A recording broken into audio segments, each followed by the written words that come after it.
गोजोन फुंबिलि times of Bodoland नायगिरि नोंथांमोन गोजोन फुंबिलि जानाय लोगो लोगो नोंथांमोनसिम मोनसे गोदान भिडिअ लानानै फैबावबाय आसा खालामो नोंथांमोना बे भिडिअखौ जोबजासिम नायलांगोन होनना स' दिनैनि बयनिख्रुइ गिबिसिन खौराङाव दं जोंहा BTR आव राजखान्थि मोनथाय आरो ट्राइबेल बेल्ट एन्ड ब्लक हानि मोनथाय नांगौनि दाबि खालामदों लोगोसे मोन द' दाबिखौ लानानै गरिया मरिया फरेस्ट आफादा हानजा सुरनाय हाबाफारि लादों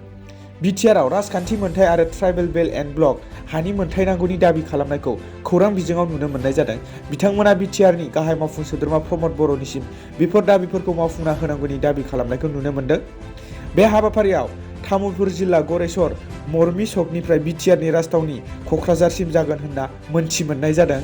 नैथि खौराङाव दं जोंहा गसाइगावनि खासियाबारि रामदेवआ मुगैथाव जाथाय सोमजिदों गावनि फरायसालिनिनो उन्दै फरायसुलिफोरखौ जिनाहारि खालामदों डिभाइन मार्सि इंलिश स्कुलनि गोरायुं डेभिड ब्राइट बसुमतारी बिथांखौ बेबायदि हाबा मावनायखौ ओनसोलनि सुबुंफोरा सिगाङावनो मोनथिखादोंमोन नाथाय हमनो थाखाय जेबो फोरमान मोनाखैमोन जायनि थाखाय हमनो हानाय जायाखैमोन नाथाय मैया बे गाज्रि हाबा मावनायनि सायाव जायगानि सुबुंफोरा मोनथि मोनना हमनो हायो डिभाइन मार्सि इंलिश स्कुलनि गोरायुं डेभिड ब्राइट बसुमतारी बिथांखौ बे जाथायनि सायाव नायबिजिरनो थाखाय पुलिस बिफाना फैना बिथांखौ खाफैयो मोनथिनो मोननाय बायदिब्ला बिथाङा साबासो फरायसुलिफोरखौ जिनाहारि खालामखांबाय होनना मोनथिनो मोननाय जादों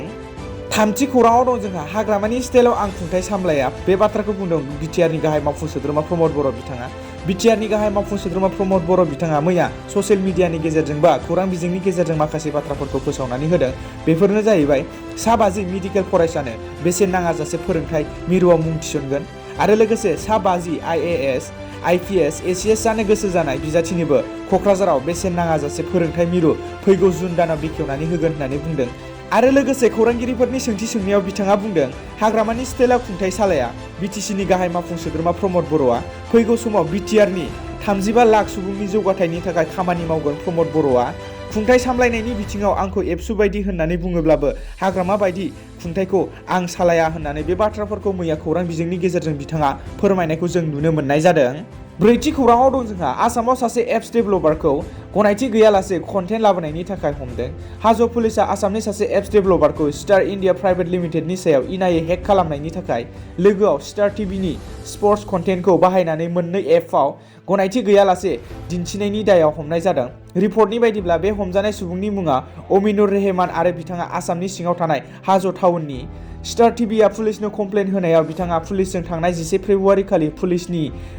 फुंबिलि समाव हमजायो पुलिसनि बुंनाय बायदिब्ला बिथाङा सासे एप डेभेलपार थांनाय समाव बिथाङा इनायै हेक खालामनायजों लोगोसे स्टार टिभिआव थानाय स्पर्ट कन्टेन्टखौ गावनि मोननै एपनि गेजेरजों जेबो गनायथि गैयालासे दिन्थिदोंमोन आयेननि बेरेखा एबा गनायथि गैयालासे भिडिअ हगारनायनि सायाव कम्पानिया खेबनै खेबथामसो बादा होसेयावबो बिथाङा बादा होनाय खोथाखौ मानियालासेनो आरो बेबायदिनो हाबा मावना बिथाङा माखासे रांबो आरजियो उनाव पुलिसनो मिथिहोनानै पुलिसआ बिथांखौ 11 फेब्रुवारिनि शुक्रबार खालि हमनाय जायो पुलिसआ दायनिगिरिफोरजों लोगोसे बिथांनिफ्राय गंसे लेपटप गंथाम मबाइल फन हमनाय जायो मोनथिनो मोननाय बायदिब्ला हमजानाय माखासे बेसादफोरजोंनो बिथाङा बेबायदि हाबाफोरखौ मावोमोन दायनिगिरिया माबोरै अपारेट खालामो बेखौ मिथिनो दा पुलिसआ नायबिजिरगासिनो दं होनना खौरां बिजोङाव जों मोनथिनो मोननाय जादों दिनैनि गोथार फुंबिलिनि खौरां फोसावनाया एसेनोसै गोजोन्थों